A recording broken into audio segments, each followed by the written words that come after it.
por partes.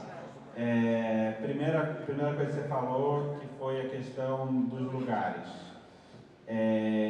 Novamente, quando a gente sentou para imaginar o filme, era tudo muito bonito, tudo muito lindo, que a gente teria um representante de cada continente do mundo todo. Então a gente pensou que teria um asiático, um da Oceania, um das Américas, um da África, um da Europa. Ia ser lindo, ia ser um negócio totalmente... Obviamente, quando você chega lá, você vê as histórias, tem histórias interessantes e histórias não interessantes. E, por exemplo, asiáticos a gente conseguiu entrevistar muito poucos, porque em geral os que estão presos tinham muita vergonha, tinha uma coisa muito ligada a não querer expor isso e tal. Então tem meio a realidade que se infiltra nas suas pretensões e como que você lida com isso. E eu acho que a gente lidou selecionando as histórias mais interessantes. Acho que a gente não... A gente não gostaria de fazer um filme só com presos sul-africanos, por exemplo, ou só com presos latino-americanos, ou só isso a gente se esforçou para não fazer. Mas a gente não escolheu com base nos locais.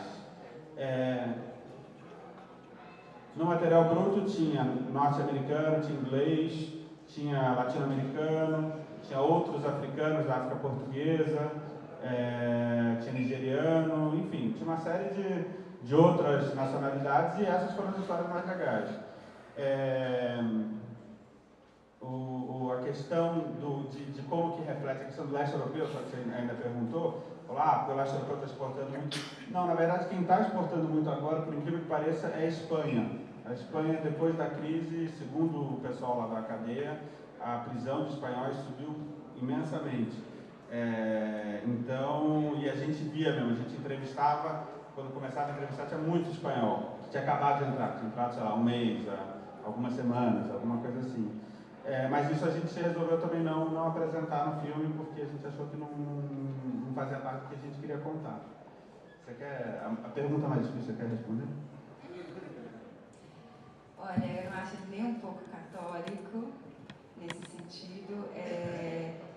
Eu acho que a gente confrontou bastante os presos, as pessoas que estão ali, e elas também nos confrontaram bastante.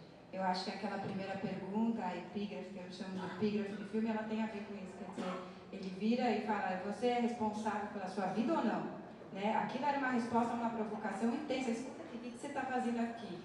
Você é responsável por estar aqui ou não? Então, na verdade, o nosso diálogo com eles foi bastante intenso, assim, e a gente até fez mais do que uma entrevista quando a gente achava que a gente não tinha, de alguma forma, dobrado as pessoas, assim, a gente sentia que a gente estava nesse primeiro nível do discurso e a gente queria ir mais além, mas nós estávamos interessados na história, não na verdade, como eu disse. Então, a nossa confrontação tinha o sentido de produzir história, de produzir narrativa, de produzir algo que a gente achasse interessante filmicamente e não interessante no sentido do que é a verdade, como eu disse anteriormente.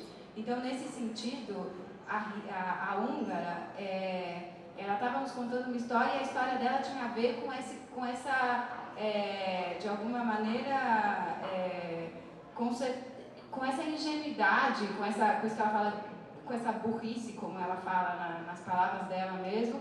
E a história dela, o forte da história dela, da narrativa dela, estava nisso, estava nessa. E por outro lado, ela dizia, não, mas em vários momentos eu pude dizer não.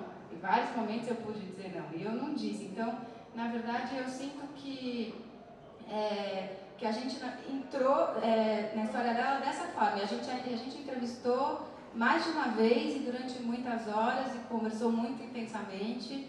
E era aquilo que ela tinha para contar mesmo, né? Entendeu? Não era outra coisa.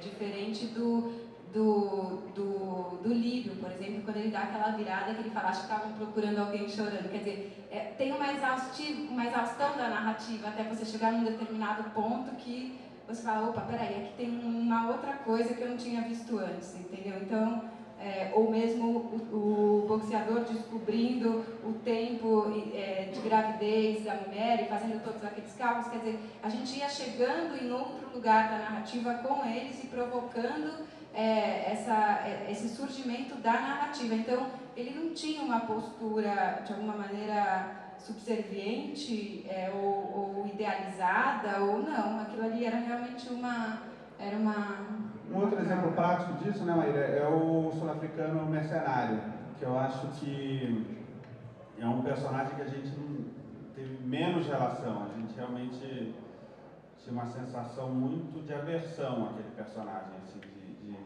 de não conseguir simpatizar com nada daquilo.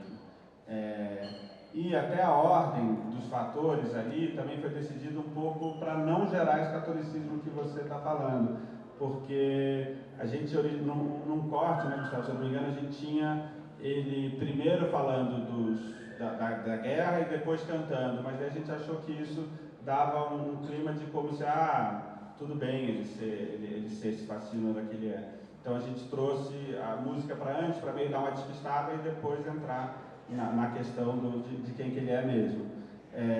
E no seu comentário eu achei engraçado, porque acho que a gente fez uma injustiça com a Rita, porque a Rita adora o comunismo, na verdade.